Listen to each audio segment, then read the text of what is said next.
ان میں آپ کو نوعیت یہی دکھائی دے گی کہ احادیث کا کوئی مجموعہ بنانے کا عمل ہونا چاہیے کہ نہیں ہونا چاہیے۔ بالکل ٹھیک، بالکل ٹھیک۔ اب جو دو واقعات آپ نے بیان کیے ہیں، اب ایک تو ان کی نوعیت جو ہے نا، وہ اگر یہ دونوں بزرگ سیدنا ابوبکر یا سیدنا عمر کوئی ایک مجموعہ مرتب کرواتے تو یہ دونوں حضرات خلفاء ہیں۔ بالکل ٹھیک ہے۔ تو ایک تو حضرت ابوبکر کوئی اپنی ہی سنی ہوئی حدیثوں کا فرض کر لیجیے مرتب کرواتے، یا صحابہ سے تحقیق کر کے کچھ اہم حدیثوں کا ایک مجموعہ مرتب کرواتے، تو اس کی حیثیت ایک خلیفہ کے مرتب کروائے مجموعے کی ہوتی ہو جاتی۔ بالکل ٹھیک۔ یہ معاملہ سیدنا عمر کا بھی ہے۔ تو اس کا مطلب یہ ہے کہ ان دو واقعات میں تو جس وجہ سے گریز کیا حضرت ابوبکر نے اور حضرت عمر نے، وہ یہ تھا کہ کیا ہم احادیث کا یا سنن کا ایک ایسا مجموعہ جس کو پھر ایک مسلمانوں میں ایک اتفاقی اور اجماعی حیثیت حاصل ہو، اور وہ پھر ایک طرح کا امت کا متفقہ یا ایک آفیشل مجموعہ ہو۔ ٹھیک ہے۔ تو یہ ان دونوں واقعات میں تو گریز کی بڑی وجہ یہ سامنے واضح ہے۔ بالکل ٹھیک۔ البتہ حضرت ابوبکر کا جو واقعہ ہے نا، اس کے بارے میں ہمیں یہ معلوم ہونا چاہیے کہ وہ سنداً کوئی بہت مضبوط نہیں ہے۔ ٹھیک ہے۔ محدثین نے نشاندہی کی ہوئی ہے کہ وہ واقعہ بیان تو ہوا ہے بعض ماخذ میں، ٹھیک ہے، لیکن اس کی سند بہت ہی مخدوش ہے، اس میں مجروح راوی ہیں۔ ٹھیک۔ تو استناد کے بارے میں ہم تیقن سے نہیں کہہ سکتے کہ انہوں نے ایسا کیا ہوگا، ٹھیک ہے، ایک مجموعہ بنایا ہو اور پھر اس کو جلا دیا ہو، تو ہمیں نہیں پتہ۔ لیکن اگر انہوں نے ایسا کیا ہو تو وہ قابل فہم ہے۔ بالکل ٹھیک ہے۔ اگر ایک وقت میں خیال ہوا ہو کہ میں جو باتیں میں نے سنی ہوئی ہیں اور وہ اہم ہیں، ان کا ایک انتخاب میں جمع کر دوں تاکہ وہ محفوظ ہو جائے، اور پھر یہ خیال ہوا ہو کہ یہ نہیں ہونا چاہیے، تو یہ قابل فہم ہے۔ بالکل ٹھیک۔ اس لیے کہ وہ پھر ایک وہی صورتحال پیدا ہو جاتی جس سے نبی صلی اللہ علیہ وسلم بھی اور صحابہ بھی گریز کرنا چاہ رہے تھے کہ قرآن جیسا کوئی ایک صحیفہ جس کو لوگوں میں ویسے ہی تداول ہو، ویسے ہی وہ ان کا مرکز توجہ بن جائے، یہ نہیں ہونا چاہیے۔ بالکل ٹھیک۔ حضرت عمر رضی اللہ عنہ کا جو واقعہ ہے، اس میں یہ پہلو تو ہے ہی، وہ آپ نے جو بیان کیا، ان کو بھی گریز کی وجہ یہی ہے کہ قرآن کی جیسا ایک مجموعہ پھر لوگ اس سے مشغول ہو جائیں، قرآن کو چھوڑ دیں، تو بڑا کنسرن تو ان کا یہی ہے۔ بالکل صحیح۔ لیکن اس میں ایک دو اور پہلو بھی قابل توجہ ہے۔ اچھا۔ ایک تو یہ کہ یہ احادیث کا جس مفہوم میں ہم کہتے ہیں نا، یہ احادیث کا مجموعہ بنانے کی بات نہیں تھی۔ اچھا اچھا، بالکل وہ ٹھیک۔ سنن کی بات کر رہے ہیں۔ صحیح، لفظ بھی موجود ہے روایت کے اندر۔ یعنی شریعت کے وہ احکام جن کا تعلق مسلمانوں کی عبادات سے، روزمرہ زندگی سے ہے، اور ان کی تعلیم لوگوں کو دی گئی ہے، عام اور شائع و ضائع ہیں، تو تعلیم تو ہو گئی ہے، لوگوں کے عمل میں بھی آ گئی ہے۔ تو سوال یہ تھا کہ کیا ان کو کسی ایک مجموعے کی صورت میں انہی سنن کو لکھ بھی لیا جائے؟ ٹھیک ہو گیا، ٹھیک ہو گیا۔ تو اس پر بھی وہ آمادہ نہیں ہوئے۔ اگرچہ لوگوں نے مشورہ دیا کہ وہ لکھ لی جائیں تاکہ وہ بھی ایک طرح سے ڈاکیومنٹ ہو جائیں، تو اس کو انہوں نے پسند نہیں کیا۔ یہ احادیث کا مجموعہ بنانے کی بات نہیں تھی، اس لیے کہ آگے ہم دیکھیں گے کہ احادیث کے متعلق تو ان کا رجحان بالکل مختلف تھا۔ بالکل ٹھیک۔ وہ بہت سخت تھے اور اس کو بہت ہی محدود رکھنے اور اس میں بہت ہی زیادہ احتیاط کے قائل تھے۔ تو مجموعہ احادیث تو ان کے بالکل پیش نظر ہی نہیں تھا، سنن ہی پیش نظر تھی، اور اس سے بھی انہوں نے اس پہلو سے گریز کیا کہ وہ قرآن کے مثل یا قرآن کے پیرالل ایک اور صحیفہ امت کے تداول میں نہ آ جائے۔ بالکل ٹھیک ہے۔ ابو نضرہ کہتے ہیں کہ ابو سعید خدری سے کہا گیا کہ آپ جو حدیثیں بیان کرتے ہیں ہم اس کو لکھ لیا کریں، تو انہوں نے کہا کہ نہیں، اور بلکہ انہوں نے کہا کہ تم اسے قرآن بنانا چاہ رہے ہو تو بلکہ اس کو ایسے ہی زبانی یاد کرو اچھے سے، اور اس کو ایسے ہی آگے بیان کر دو، یعنی وہ بھی جیسے ہم نے یاد رکھی ہیں تم بھی ویسے یاد رکھو، ویسے یاد کرو، وہ بھی لکھنے سے گریز۔ ہاں، تو اب اس سے ایک تو ہمیں یہ سمجھ میں آتا ہے کہ حضرت ابو سعید خدری کی جو پچھلی نشست میں ہم نے روایت پڑھی، نبی صلی اللہ علیہ وسلم نے منع کیا کہ قرآن کے علاوہ اور کچھ نہ لکھو، بالکل ٹھیک ہے، تو اس کے بارے میں یہ جو توجیہ عام طور پر کی جاتی ہے کہ وہ نبی صلی اللہ علیہ وسلم نے بات وہ منسوخ ہو گیا، ہوں پہلے دور کی بات ہے، بعد میں آپ نے اس کو ممانعت کو ختم کر دیا۔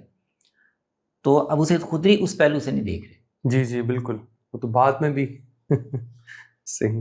اور جو وجہ وہ بیان کر رہے ہیں اس سے وہ سمجھ میں آ رہا ہے کہ بالکل وہ صحیح۔ بھی اس ممانعت کو اس پہلو سے نہیں دیکھ رہے کہ وہ کوئی ابتدائی بات ہے، یا یہ کہ قرآن اور غیر قرآن میں خلط ملط ہو جانے کا کوئی خدشہ ہے۔ یہ بنیادی مسئلہ ان کے سامنے بھی یہی ہے ٹھیک ہے۔ کہ قرآن تو حضور لکھوا کے اور یاد کروا کے دے گئے ہیں، اور ایک صحیفے کے طور پر دے گئے ہیں کہ یہ مرکز رہے امت کا۔ اس کے ساتھ کوئی اور صحیفہ، چاہے وہ رسول اللہ صلی اللہ علیہ وسلم کی باتوں پر ہی مشتمل ہو، یہ ہمیں ایک نوشتے کی صورت میں نہیں دینا چاہیے۔ بالکل ٹھیک، بالکل صحیح۔ تو ان کا رجحان بعد میں بھی یہی ہے۔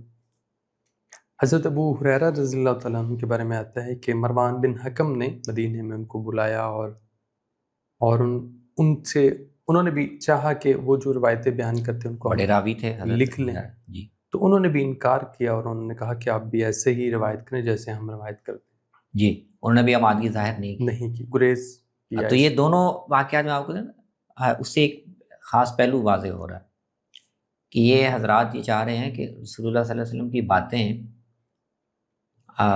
آگے بیان تو کی جائیں، لوگ سنیں، ان سے سیکھیں، لیکن ان کے سیکھنے اور ان کے انتقال کا عمل ایسے ہی ہو جیسے ہم نے کیا۔ بالکل ٹھیک، جیسے ہم نے یاد کیا تم بھی یاد کرو۔ حضرت ابو ہریرہ کہہ رہے ہیں جیسے ہم نے روایت کیا تم بھی آگے ان کو سن کے روایت کرو۔ بالکل ٹھیک۔ تو قرآن کی جیسا صحیفہ بننے کا پہلو اپنی جگہ، لیکن ان سے محدثین ایک اور پہلو بھی اخذ کرتے ہیں۔ اچھا، کہ یہ حضرات یہ چاہ رہے ہیں کہ حدیثوں کے بارے میں لوگوں کے اندر وہ شوق اور وہ محنت اور ان کو حاصل کرنے میں اور ان کو محفوظ کرنے میں وہ ریاضت، امت اس طرح سے اس کو اس قیمتی ذخیرے کو حاصل کرے اور منتقل کرے۔ بالکل صحیح۔ وہ لکھ لینے سے تو پھر اس کی وقت جی جی جی کم ہو جائے گی، یعنی یہ پہلو بھی ان کے سامنے، غفلت یا بے پرواہی بھی پیدا اس کو ہو سکتی ہے۔ اتقال سے بیان لکھ لیا تو پھر اس کی اہمیت ختم ہو گیا، یہ تو ہمارے پاس ہے۔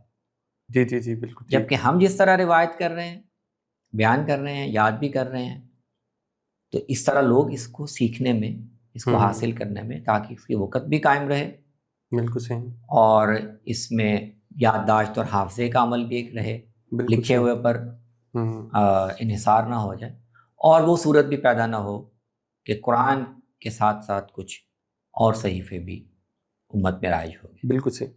حضرت ابو ہریرہ سے ایک روایت ہے، وہ کہتے ہیں کہ ہم نے نہ تو ہمیں لکھوایا گیا اور نہ ہم لکھوائیں گے، یعنی نبی صلی اللہ علیہ وسلم نے بھی ایسے کیا تو ہم بھی آگے ایسے ہی کریں گے۔ اسی طرح عبداللہ بن مسعود رضی اللہ تعالیٰ عنہ کے بارے میں آتا ہے کہ ان کے سامنے بھی ایک صحیفہ لایا گیا جس میں احادیث تھیں، تو انہوں نے پانی منگوایا اور اس کو دھو ڈالا، اور پھر آپ نے اس کو جلانے کا حکم بھی دے دیا۔ عبداللہ بن مسعود رضی اللہ تعالیٰ عنہ کے ہاں بھی یہی رویہ ہمیں گریز کا نظر آتا ہے۔ ہاں جی، اس سے یہ ہے کہ یعنی اس سے واضح ہوتا ہے کہ انہوں خود تو نہیں لکھوایا، لیکن جب ان کے شاگردوں نے ان کے علم کے بغیر یا ان کے نوٹس پائے بغیر کچھ چیزیں لکھ لیں، اور ان کو پتہ چلا کہ ہاں یہ میری بیان کردہ روایات کا ایک صحیفہ میرے سے شاگردوں کے پاس ہے، تو اس پہ بھی انہوں نے ایک رد عمل دیا، یعنی لکھ کے صحیفے کی صورت میں مجھ سے روایتیں آگے نقل نہ کرو۔ بالکل صحیح۔ ابو بردہ جو ہیں حضرت ابو موسیٰ اشعری کے بیٹے ہیں، اور انہوں نے کہا، حضرت ابو موسیٰ نے انہیں کہا کہ مجھے ایسے لگتا ہے کہ تم نے میری احادیث کو لکھ لیا ہے، تو کیا تم میری حدیثیں لکھتے ہو؟ انہوں نے کہا ہاں میں لکھتا ہوں۔ تو آپ نے فرمایا کہ وہ لے کر آؤ۔ وہ کہتے کہ میں لے کر آیا، انہوں نے اس کو دیکھا اور پھر اس کو مٹا دیا، اور کہا کہ میرے بیٹے جیسے ہم نے یاد کیا ہے ایسے ہی تم بھی یاد کرو۔ اسی طرح خطیب بغدادی جو ہے، انہوں نے اپنی کتاب تقیید العلم جو ہے اس میں تو 6-7 صحابہ کی لسٹ فراہم کی ہے جو گریز کا رویہ، جن کے ہاں یہ گریز کا رجحان نمایاں طور پر پایا جاتا ہے۔ وہ حدیث ابو لکھنے یا سعید خدری لکھوانے ہیں، کو پسند نہیں کرتے۔ عبداللہ بن مسعود ہیں، ابو موسیٰ اشعری ہیں، حضرت ابو ہریرہ ہیں، عبداللہ بن عباس ہیں، عبداللہ بن عمر ہے۔ تو یہ تو ہم نے دیکھا وہ صحابہ اور ان کا گریز کا پہلو ہے جو روایات کو کتابت ان کی پسند نہیں کر رہے اور ان کو ایسی چاہ رہے ہیں کہ زبانی ہی سنا جائے، یاد کیا جائے اور آگے منتقل کیا جائے۔ گریز کی رویے کے حوالے سے ایک دو سوال میرے ذہن میں ہے۔ ایک سوال تو یہ ہے کہ یہ جو مٹا دینے کا اکثر جگہوں پہ لفظ آیا ہے، صحابہ نے مٹا دیا، یا نبی وسلم کے الفاظ بھی ہیں مٹا دو، مٹا دو، تو اس پہ ڈاکٹر محمود احمد غازی اپنے معاذات حدیث میں ایک جگہ ذکر کرتے ہیں کہ اس سے صاف لگ رہا ہے مٹانے کا مطلب بڑا اہم ہے کہ کہیں قرآن کے متن کے ساتھ جیسے حاشیہ ہوتا ہے، ایسے انہوں نے صحابہ نے شاید وہ روایت لکھ دی ہے، اس کی وضاحت میں آیت کی ہے کسی بھی حوالے سے، تو مٹانے کا مطلب ہے کہ وہاں سے وہ مٹا دو، الگ سے صفحے پہ قرآن لکھا کے مٹانا۔ ساتھ لکھنے سے وہ اجتناب کر رہے ہیں۔ تو یہ استدلال آپ کیا یہ سمجھیں؟ ٹھیک نہیں لگتا، اچھا، اس لیے کہ ایک تو روایات سے بھی یہ نہیں لگ رہا، صحیح، روایات میں بھی مختلف واقعات ہیں، مختلف روایات ہیں، ان میں کہیں اس کا قرینہ نہیں ہے ٹھیک ہے، کہ یہ قرآن کے ساتھ لکھا ہوا کچھ مٹانے کی بات، صحیح، ایسا نہیں ہے۔ اور دوسری بات یہ ہے کہ قرآن کے ساتھ صحابہ یا ان کے شاگرد لکھ لیتے ہوں گے، یہ بات ویسے ہی بڑی بعید لگتی ہے۔ اچھا، بالکل ٹھیک، قرآن کے ساتھ وہ کیوں لکھیں گے؟ قرآن کے متن کے بارے میں تو پہلی 1.5-2 صدیوں میں بڑی حساسیت رہی ہے، بالکل ٹھیک، آپ تاریخ میں پڑھیں تو وہ اس میں آیتیں جہاں ختم ہوتی ہیں اس کا نشان لگانے، اعراب لگانے، نقطے لگانے، آیات کو تقسیم کرنے اور اس کی نشانیاں لکھنے، تو مصحف کو کسی بھی باہر کی چیز سے خالی رکھنے کے بارے میں بہت سینسٹیو رہی ہے ہماری۔ بالکل ٹھیک، بالکل ٹھیک، تو ایک طرف یہ سینسٹیوٹی ہو کہ اس کے اندر آپ نے آیتوں کی ختم ہونے کی نشانی بھی لگانی ہے کہ نہیں لگانی، نقطے اور اعراب لگانے ہیں کہ نہیں لگانے، تو اس میں یہ بہت ہی بعید ہوگا کہ لوگوں نے حاشیے پر حدیثیں لکھی، تو اور وہ روایتوں میں اس کا کوئی قرینہ بھی نہیں ہے، قرینہ بھی نہیں، سب اسی پہلو سے گریز کر رہے ہیں ٹھیک ٹھیک ٹھیک، کہ قرآن ایک صحیفہ ہے، قرآن کی طرح کوئی اور صحیفہ امت کے ہاتھوں میں نہیں ہونا چاہیے۔ بالکل صحیح۔ دوسرا سوال ایک طالب علمانہ سوال ہے، ایک جدید ذہن کا سوال ہو سکتا ہے کہ بظاہر تو یہ گریز کوئی دانش مندانہ سرگرمی نہیں لگتی، چیز کو لکھ لینا تو زیادہ اوتھینٹک ہو جاتا ہے، بلکہ قرآن کئی موقعوں پہ کہتا ہے کہ جب لین دین کا معاملہ تو لکھ لیا کرو تاکہ بعد میں جھگڑا نہ بنے، تو لکھ لینا تو زیادہ اچھا نہیں تھا کہ لکھ لیا جاتا تھا کہ بعد میں مسائل، تو وہ گریز کس حوالے سے تو وہ ان کی حفاظت کے اس پہلو کو مد نظر کیوں نہیں رکھ رہے؟ یہ اہم بات ہے، اور اس سے ہمیں یعنی آپ کے ماحول اور حالات سے جو حساسیت پیدا ہوتی ہے اس کو سمجھنے میں مدد ملتی ہے۔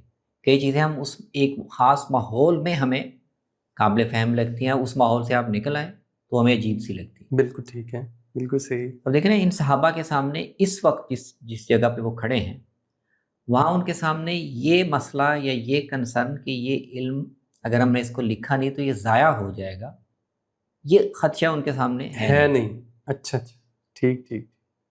تو قرآن محفوظ ہے، سنت لوگوں کے علم میں ہے، اور حدیثیں جاننے والے صحابہ بھی موجود ہیں، ان کی طرف رجوع کرنے، ان سے سیکھنے والے موجود ہیں، ٹھیک، تو ضائع ہونے کا اس وقت خدشہ یہ تو ان کو نظر نہیں آ رہا، ٹھیک ٹھیک ٹھیک، اس لیے اس کو وہ وزن دیں یا اس کو اہمیت سمجھیں، یہ ان کے سچویشن کے لحاظ سے یہ کنسرن نہیں بنتا۔ ٹھیک ٹھیک ٹھیک، ان کے لحاظ سے کنسرن یہ بنتا ہے کہ اگر لکھ لیا گیا اور صحیفہ بن گیا تو یہ دونوں پہلو پیدا ہو جائیں گے، قرآن جیسا ایک صحیفہ اب بن جائے گا، اور دوسرے یہ کہ جو لوگوں کے اندر طلب ہے، اشتیاق ہے سیکھنے کے لیے، ایک ریاضت کا عمل ہے، یہ پھر لوگ اتکال کر لیں گے، بالکل، اور یہ اہمیت پھر لوگوں کے ختم ہو جائے گی۔ بالکل صحیح۔ یہ کنسرن ہمیں اس لیے ہم دیکھتے ہیں کہ جیسے ہی صحابہ کا دور ختم ہوا اور تابعین کا دور شروع ہوا، اس وقت صورتحال بدلنا شروع ہوگی، اور اس وقت پھر اہل علم کو یہ ادراک ہوا کہ نہیں، اب اگر کتابت سے اور لکھوا لینے سے گریز کیا گیا اور اس کو روایت پہ ہی چھوڑا گیا تو یہ بہت بڑا ذخیرہ ضائع ہو سکتا ہے۔ وہ آگے ہم دیکھیں گے عمر بن عبدالعزیز کے دور میں۔ صحابہ کے یہاں اب ہم دیکھتے ہیں کہ دوسرا رویہ بھی بالکل اس کے متوازی موجود ہے، اباحت کتابت کا۔ وہ اس کو نہ صرف یہ کہ درست سمجھتے ہیں بلکہ وہ خود بھی کرتے ہیں کتابت حدیث۔ اس میں حضرت ابو ہریرہ رضی اللہ تعالیٰ عنہ کہتے ہیں کہ مجھ سے زیادہ کوئی بھی نبی صلی اللہ علیہ وسلم کی روایات کو بیان کرنے والا نہیں ہے سوائے عبداللہ بن عمر کے، کیونکہ وہ لکھ لیا کرتے تھے اور میں لکھتا نہیں تھا۔ جی، تو یہ بڑی واضح دلیل ہمارے سامنے آتی ہے کہ وہ خود اس سے ایک تو یہ یعنی آپ کو یہ معلوم ہوتا ہے کہ یہ اباحت لکھ لینے کی اور لکھنے کے اہتمام کرنے کے بجائے یاد رکھنے، یہ دونوں رجحان حضور صلی اللہ علیہ وسلم کی تصویب شدہ ہیں۔ بالکل ٹھیک ہے، بالکل صحیح ہے۔ تو ابو ہریرہ رضی اللہ عنہ کہتے ہیں کہ میں مجلسوں میں شریک ہوتا تھا، یاد کرتا تھا، حاضر رہتا تھا، اور عبداللہ بن عمر لیکن وہ لکھ لیتے تھے۔ تو دونوں چیزوں کی اجازت ایک اصولاً موجود تھی۔ تو ابو ہریرہ رضی اللہ عنہ کا اپنا رجحان تو لکھنے یا لکھوانے کا نہیں تھا، بالکل انہوں نے اپنا کوئی صحیفہ مرتب نہیں بنوایا، لیکن ان کی حدیثیں لکھنے کا اہتمام ہوا۔